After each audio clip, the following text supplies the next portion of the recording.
नमस्कार बालमित्रांनो, मागच्या व्हिडिओमध्ये आपण अप, डाऊन, इन, आउट या शब्दांची माहिती मिळवली। त्याचप्रमाणे आपल्याला आपल्या इंग्रजीच्या पाठ्यपुस्तकाच्या पान नंबर 42 म्हणजे 42 वर काही रायमिंग वर्ड्स दिलेले होते। मी तुम्हाला रायमिंग वर्ड्स कशाला म्हणतात याची माहिती दिलेली होती। त्यानंतर आपलं पुढचं पान आहे रायमिंग वर्ड्सचंच, युनिट 1.5 युनिट 1 मधलं 1.5 पेज नंबर 43। या पेजवर आपल्याला एकूण चित्रांसहित एकूण 6 रायमिंग वर्ड्स दिलेले आहेत। त्यापैकी पहिल्या ओळीतली 3 रायमिंग वर्ड्स आता आपण अभ्यासणार आहोत। बघा, मी तुम्हाला सांगितलं होतं की ज्या शब्दांच्या शेवटचं अक्षर हे सारखं येतं त्याला आपण यमक जुळणारा शब्द असे म्हणतो।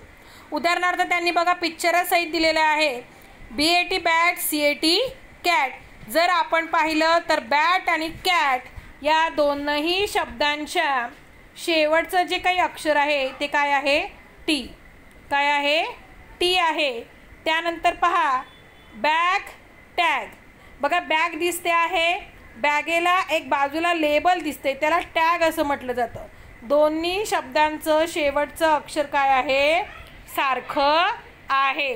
त्यानंतर क्लॅप, टॅप। क्लॅप आणि टॅप। सांगा बरं शेवटचं अक्षर कोणतं? पी। बघा एक मुलगा टाळी वाजवतोय क्लॅप आणि एक मुलगा पाय आपटतोय टॅप। Clap, tap. शेवटचं अक्षर कोणतं? पी। बरोबर की नाही? म्हणून हे तीनही रायमिंग वर्ड्स आहेत किंवा यमक जुळणारे शब्द आहेत।